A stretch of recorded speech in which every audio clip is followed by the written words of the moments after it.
Peruvannamuzhi പന്തീരിക്കര sex racket സംഭവവുമായി ബന്ധപ്പെട്ട് പരാതി കിട്ടിയിട്ടും പോലീസ് അന്വേഷണം വൈകിപ്പിച്ച സംഭവത്തിൽ പന്തീരിക്കര പെരുവണ്ണാമൊഴി ഭാഗങ്ങളിൽ പ്രതിഷേധം ശക്തം. യൂത്ത് കോൺഗ്രസിന്റെ നേതൃത്വത്തിൽ പന്തീരിക്കരയിൽ പ്രതിഷേധ സായാഹ്നം സംഘടിപ്പിച്ചു. ടി സിദ്ദിഖ് പരിപാടി ഉദ്ഘാടനം ചെയ്തു.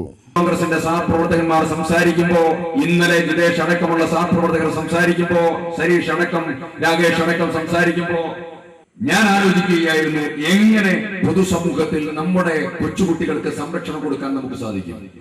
നമ്മുടെ മക്കളെ എങ്ങനെ നമ്മൾ സ്കൂളിലേക്ക് അയക്കും? പൊതുസമൂഹത്തിന്റെ എല്ലാ ഭാഗത്തു നിന്നുള്ള സംരക്ഷണം ഈ കുട്ടികൾക്ക് വേണം. പോലീസിന് മാത്രം സാധിക്കില്ല. പക്ഷെ പരാതി വന്നാൽ ആ പരാതിയുടെ മുമ്പിൽ അടിയറവ് പറയാതെ കുറ്റവാളികളെ മുഴുവൻ ചെകഞ്ഞെടുത്ത് നിയമത്തിന്റെ മുമ്പിൽ കൊണ്ടുവരേണ്ട ഉത്തരവാദിത്തം ഏറ്റവും പ്രധാനമായി പോലീസിന്റെ ഉത്തരവാദിത്തം അസന്നിഗ്ധമായി പറയാൻ ആഗ്രഹിക്കുന്നു. ഇവിടെ പന്തീരിക്കരയിലെ കേസുമായി ബന്ധപ്പെട്ടുകൊണ്ട് ഈ വിഷയത്തിന്റെ അതിപ്രാധാന്യമുള്ളതായിരിക്കുന്ന പരാതി ഒരു പോലീസ് ഉദ്യോഗസ്ഥന്റെ മുമ്പിൽ കിട്ടുമ്പോ ആ പരാതി അന്വേഷിച്ച് അതിന്റെ ഗൗരവതരമായ ഇടനാഴികളിലേക്ക് സഞ്ചരിച്ച് അതിന്റെ ഉള്ളും പരപ്പും കവർന്നെടുത്ത് പ്രതികളെ പിടിക്കാൻ നേതൃത്വം കൊടുക്കേണ്ട ആളുകൾ അവിടെ ഏതെങ്കിലും രീതിയിൽ നിശ്ചലമായിട്ടുണ്ടോ എന്ന് ഈ സർക്കാർ പരിശോധിച്ചിരിക്കും എന്ന് നിങ്ങളോട് സൂചിപ്പിക്കാൻ ആഗ്രഹിക്കുന്നു. കെ ബാലനാരായണൻ, ധന്യ മാത്യു, ജിതേഷ് മുതുകാട് തുടങ്ങിയവർ സംസാരിച്ചു.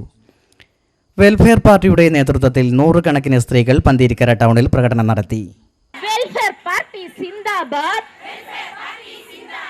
ഇൻക്ലാബ് സിന്ദാബാദ്,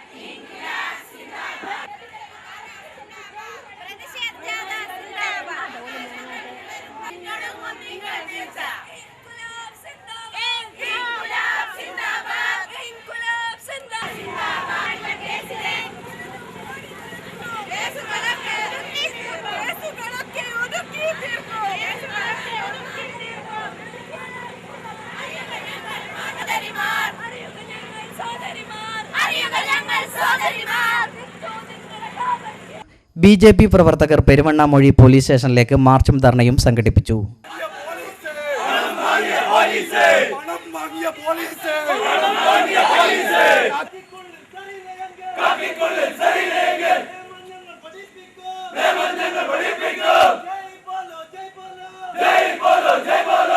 എം മോഹനൻ, ചോയ് മാസ്റ്റർ, രാഘവൻ തുടങ്ങിയവർ സംസാരിച്ചു. മാർച്ചിൽ ഞങ്ങൾ ഉയർത്തിപ്പിടിക്കുന്ന ആവശ്യം പന്തീരിക്കര കേന്ദ്രമായി നടക്കുന്ന പെൺവാണിഭ സംഘത്തിൽ ഉൾപ്പെട്ട മുഴുവൻ ആളുകളെയും നിഷ്പക്ഷമായ അന്വേഷണം നടത്തി മുഴുവൻ പ്രതികളെയും നിയമത്തിൻ്റെ മുന്നിൽ കൊണ്ടുവരണമെന്ന ആവശ്യമുയർത്തിക്കൊണ്ടാണ് ഭാരതീയ ജനതാ പാർട്ടി അതിശക്തമായ പ്രക്ഷോഭം തുടങ്ങാൻ തീരുമാനിച്ചത്.